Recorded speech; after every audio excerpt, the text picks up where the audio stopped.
I've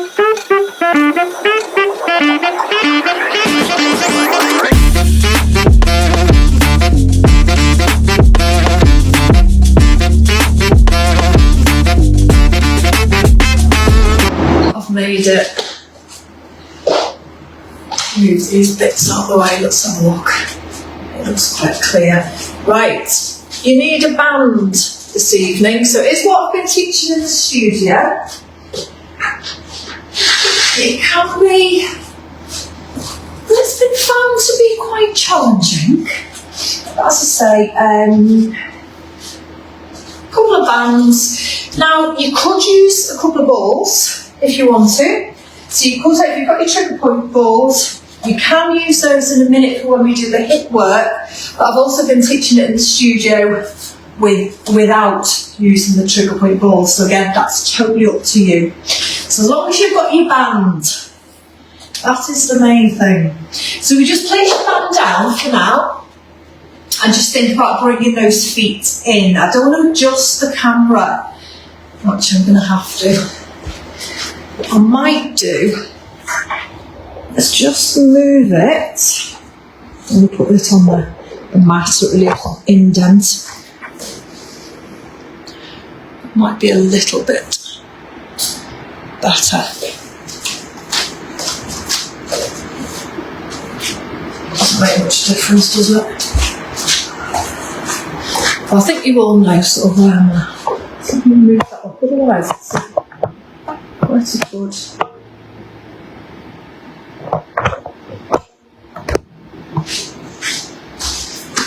I'm trying to, oh God.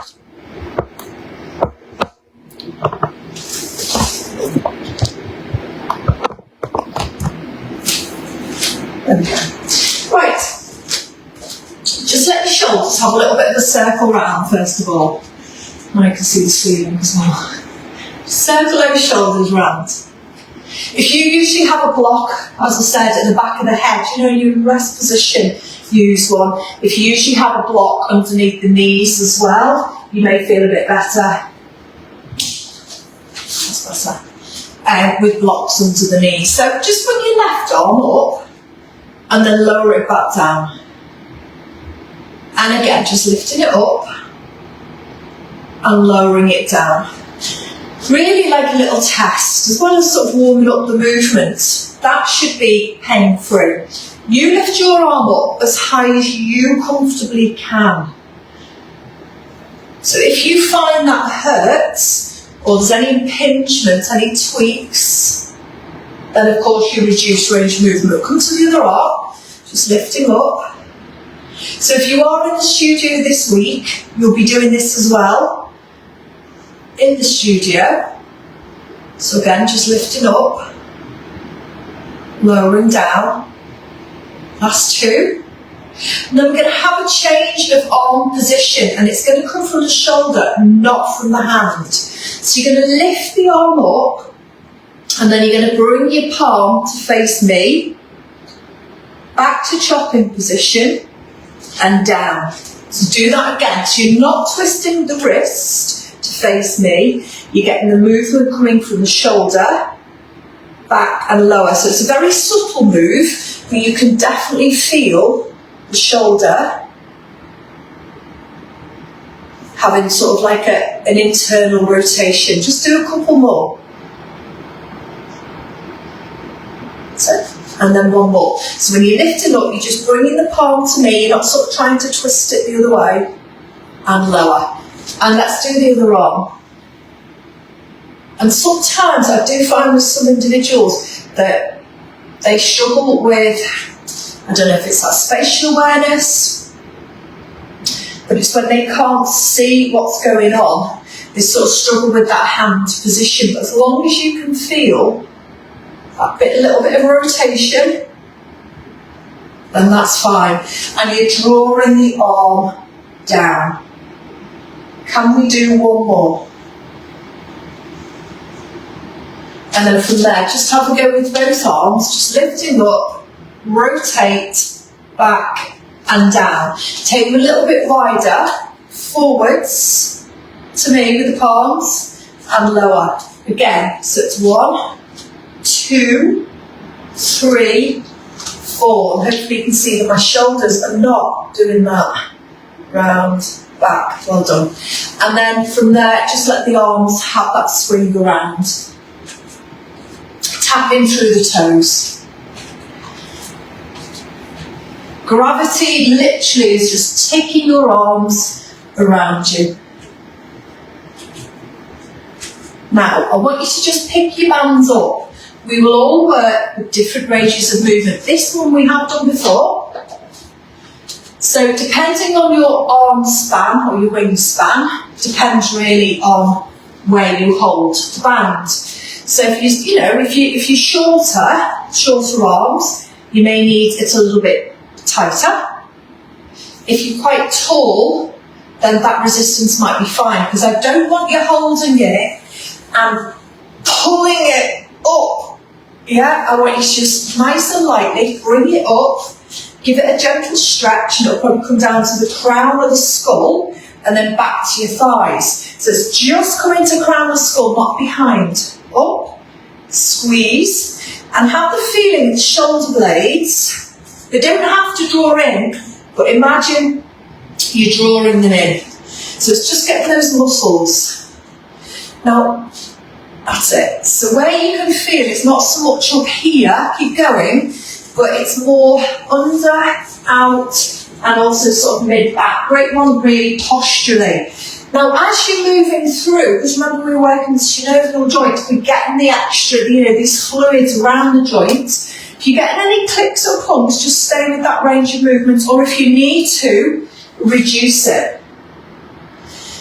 As you increase range of movement, like I said, if you can, you may be able to go to the back of the head and lower without the head pushing forwards, without the rib cage pushing forwards. So eventually, you may be able to get band down here. Now, those of you that are hypermobile, you're going to limit range of movement. So in other words, you're not just coming up and coming, you need to control the move, very much so. So you have, it's these integral muscles. The whole move is that, you feel really strong doing it. So you're lifting up, coming round, belly button drawn in, and lowering down. Up, down. My elbows are pretty straight, but like I said, make sure you get into there, and I'm feeling you having to do that with one arm, and that's not good. So both arms are moving together. And then last one, up and lower. Give the shoulders a little bit of shake, so you might feel a bit of warmth around the shoulders, but certainly no joint pain. I want you to bring yourself down now into a tabletop position.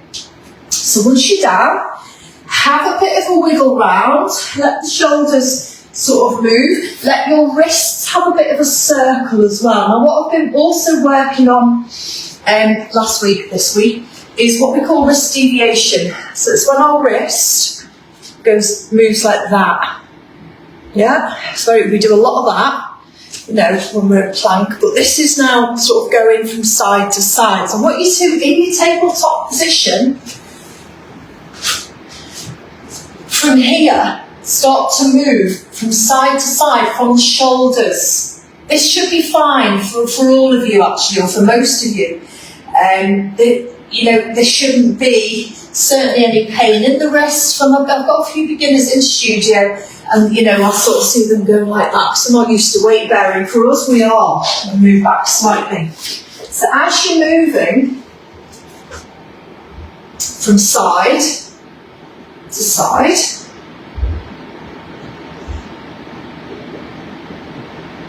through the shoulders, it's not all the pelvis moving round. Then have a little rest out. That should feel, like I said, fine. You can clasp your hands, give them a little bit of a circle round. You're still dealing with lots of joints within the hand and the wrist. You can change direction.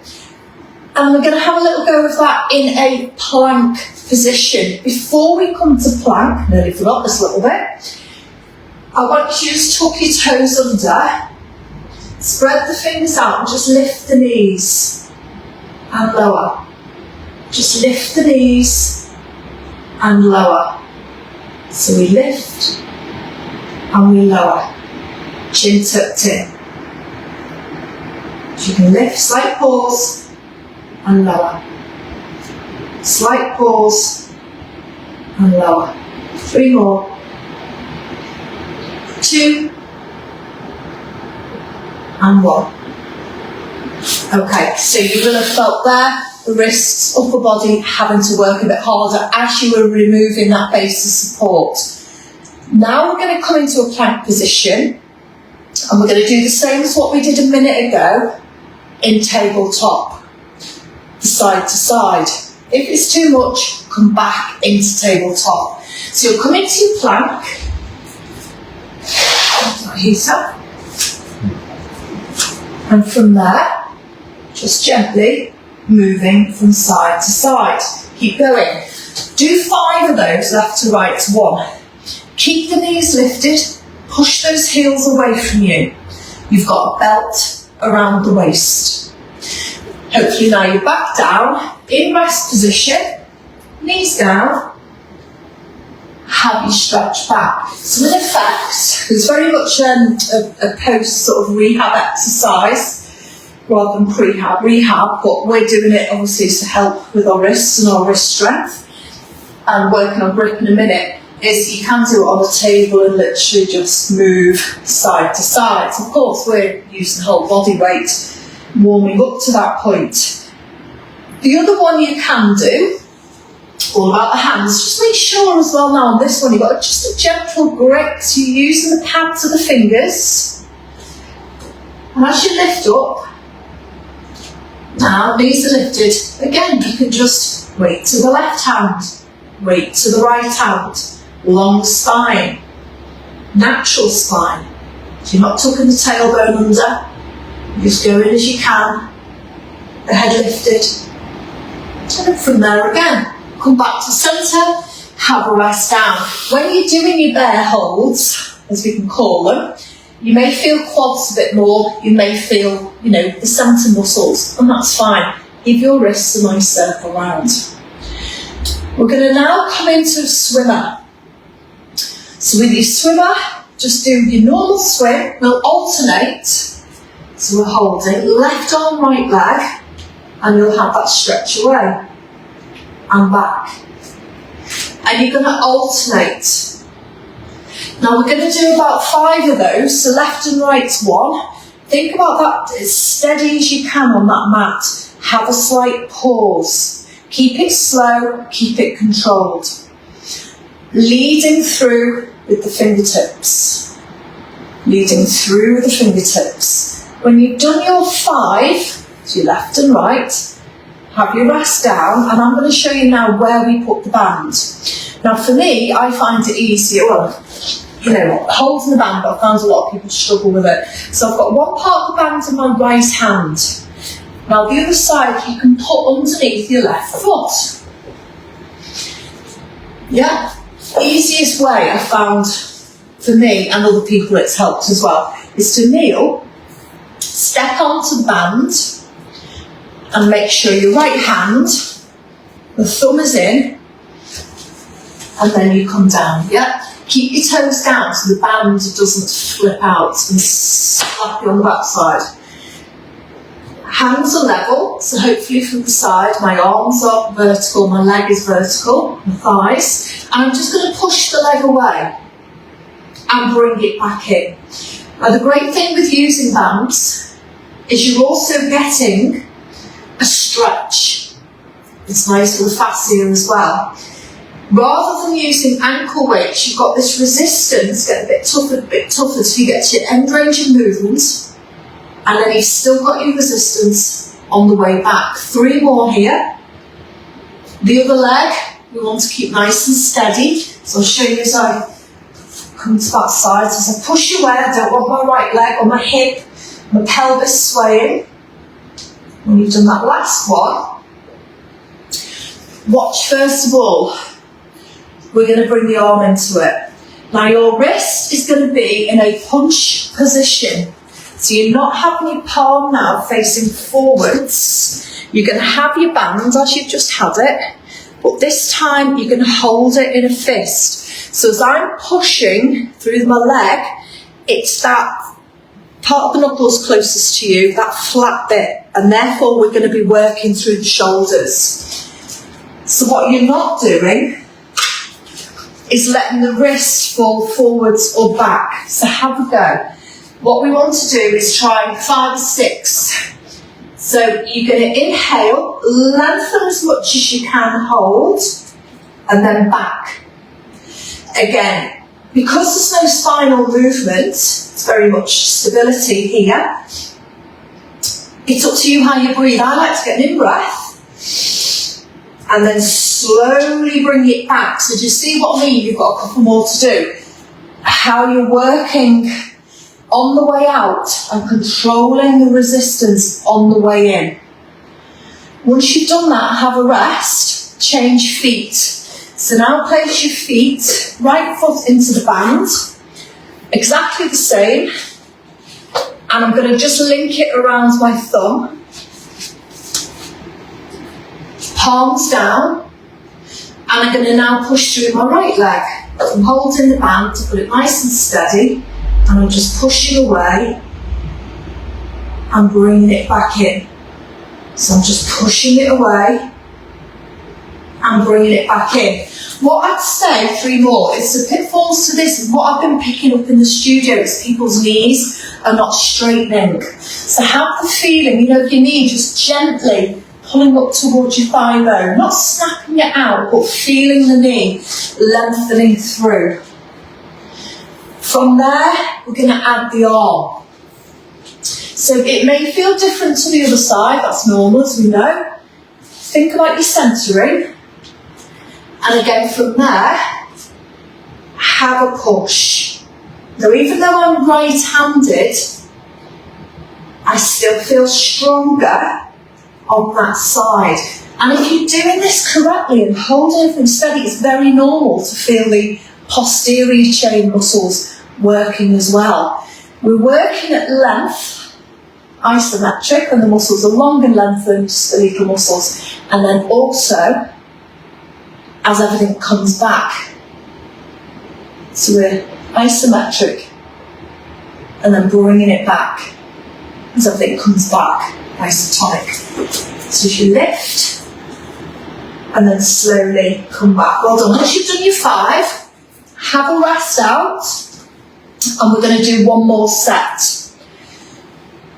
So, if you feel it in wrist, give it a circle. If you need to go down a level, take the arm out of the move, just do the leg, and then you could just, keep the band where it is, keep the knee down. You could always just do the arm.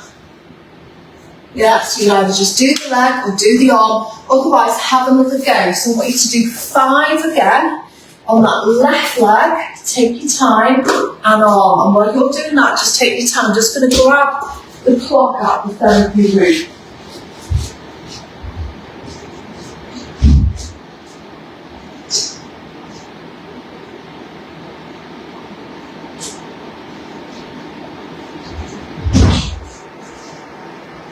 Have the rest back.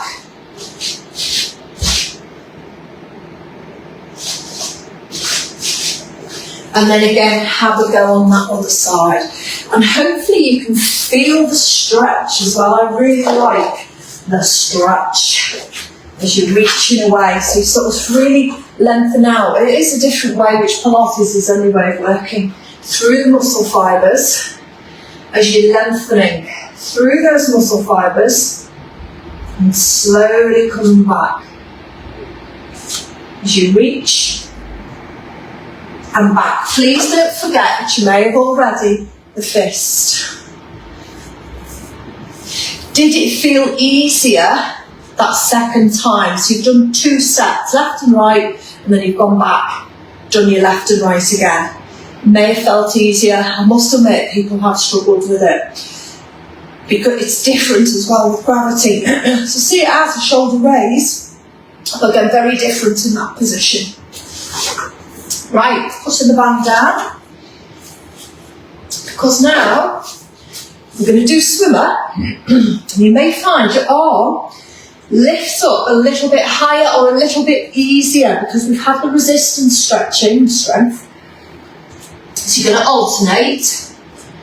Now as you reach your way, get that lift and alternate.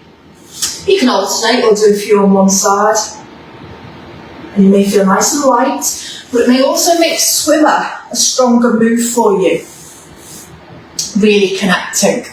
Well done, and have that stretch.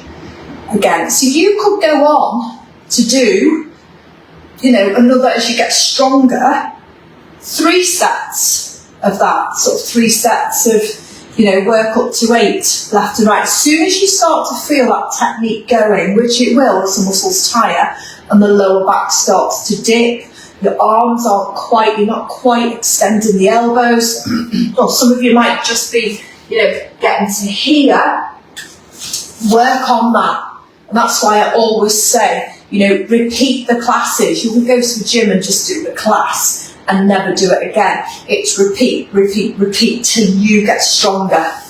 Yeah, there's no point. I know we put different classes in each week, but it's up to you to do those classes a few more times till you feel progression, especially with this one. Right, from there, we're going to cut over now into rest position. So if you need a blanket at the back of the head or a towel or anything, you've got, use one. And this is where, and everybody takes this option, although sometimes I don't give the option, you can place your trigger point balls if you've got them. If not, don't use them. As I said, I have been using them in every class. Depends really on the group and whether I want them to concentrate more on the legs and leg circles or whether I want them to concentrate more on trigger pointing. Some individuals like to concentrate more on the trigger pointing when actually it's quite a hip one for you. So you can place the balls underneath. I'm not going to say the pelvis, but you can place the balls at the top of the buttocks, around just below the pelvic. I'm going to say below the pelvic crests, because you've got your pelvic crests, the bones, and then the buttocks sort of go over. So I think really, once you get, that bobble out, once you get your band in position, so place it around the left ankle, and take the band into your right hand. Now as you start to lower the leg down, you will feel a bit of compression from the ball, but it's more when we start to take the leg out, we get more sort of into the hip. So this is just, if you want to take the ball up slightly, I'm going to take mine up slightly, just so I can feel them a bit more, not into the lower back, but just on the pelvic crest. Coming down and up. I've got my right arm, it's almost like holding the reins on the horse. So you just let the hand, it's well warmed up, especially in that position. So you can just let the arm drop down and come back up. Focusing on the leg, I only want it to go, well, if I can get it to go vertical, that's as far as it'll go. What we don't do is allow the knee to sort of start bending and shaking and shivering. That's my range of movement. Yours may be here. You've got the band helping, supporting. If you want to make the leg work a little bit harder around the hips, you can slacken off the band as you lower. Now let's just start to take this leg out to the side. So it's on your left leg, you're actually going anti-clockwise. So go from your 12 to your 9, down, and then come around, but this right side isn't moving. So as I'm moving around, right side isn't moving. So you might want to move the trigger point ball out and then change direction. Just moving around, so very aware, because I'll watch people doing this and the next thing you see their head totally look in the opposite direction. So make sure everything is in alignment and you can feel that movement coming from the ball and socket joint. If you need to tighten it up slightly, do. If you're somebody that is slightly hypermobile, like I said, vertical is the most you'll go. You won't try and pull that leg into the chest. You want a nice extended knee. So we'll do one more. Going around and feel both sides of the trigger point. And then release. Bring the other leg up. So as I said, some people, they sort of neglect the hip move. And I can see them laying there sort of going more like this with the trigger point ball, and I sort of know who will do that and who won't and what group will. So don't sort of think too much about the trigger point ball. So the focus is the legs and the hips. So you're just allowing the leg to go down and lift up. I've really enjoyed this class, teaching it as well. Heating has been on, it was on all last week. And by the time we get up to the swimmer with the bands, all heating has been off. I've been cold because I haven't been doing it, watching everyone. And I was like, get the heating off. So it's been a good sort of energy, especially during the cold weather. And also all the main joints, but especially the wrist ones as well. Because the wrist isn't just about forwards, flexion, extension. It does have that deviation side to side. Have a little circle round. And like I said, your trigger point balls are there, so you may want to adjust it, but you're still focusing on the hip and on the circle, rather than just, do you know what I didn't tell you to do? Hopefully you did. It doesn't matter if you've still got the band in the same hand. I'm sure you've all changed it over. It doesn't matter. It just makes it a little bit more comfortable to put it into the other hand. But, it's not doing it wrong or anything. So you've got the band sort of in the same hand. Some people, they might just pull over slightly. So it's just good to get that sort of counterbalance. So you've done your 5 or 6. You might have done a few more. I'm sure we all have in the studio. And I have done it a few times, so I do notice, people, and then release, and then make sure you've done both directions. They can feel a little bit achy all around, the hips. That's fine. Now you can come into butterfly stretch. So you can just let the knees gently open, have a little rock from side to side. And then I want you to remove the trigger point balls. And I want you to just take the band. So again, it's an all-in-one sort of band. Do it so it's double. And just place the band across the crease at the front of the thighs, where your thighs meet your hips, so it's not pushing into the tummy. Place the hands wider than shoulders, either down towards the floor, flat down, or have your palms of your hands. So you're in a fist again, but have the palms of the hand sort of fists facing in, so your thumbs in effect are up to the ceiling. I want you to push your pelvis up to the ceiling for 1, and then lower down. If that doesn't feel much resistance, hold the bands a little bit more firmly. So you push the floor away from you, the backs of the hands, and then lower the pelvis back down. So you push it up. It's a hip thrust. Keep the arms wider than shoulders. Palms down if you want to, but make sure as you're pushing up, you're pushing your pelvis up to the ceiling, and you're pushing the floor away from you with the arms. And shoulder blades remain down. And again, just a push up and lower. And up and lower. Then you can have a slight pause for 4, 3, 2, 1, and lower. And again, push up. 4, 3, 2, 1. Last one. And up. If you find it too easy, you can always make that band a little bit shorter or take the arms out a little bit wider. And release. Well done. Put the band down. So that should have been again back to the arms and the glutes primarily. Float the arms up, take the knees to the left and the arms to the right. So that just gives another nice stretch. Inner thigh, outer thigh. And then take the arms over to the other side. You let the head move wherever it wants to move to. Have a nice big stretch. And you can either stay down here, spend a bit more time using the trigger point balls, if you wish, or you can come up with me. So we're going to come round, have a bit of a wiggle round, and then slowly, if you're ready, nice child pose, toes tuck under, and start to bring yourself up. Now as you come up slowly, because you have had the legs up in the air. Taking the legs up, actually, doing those hip moves can feel quite relaxing at the same time. It's amazing how the stretch sort of affects the body as well. It can be a really nice one for getting rid of any tension. Right, so just bring the feet in, sort of hip to hip distance. Take the arms up. Nice out breath. And up.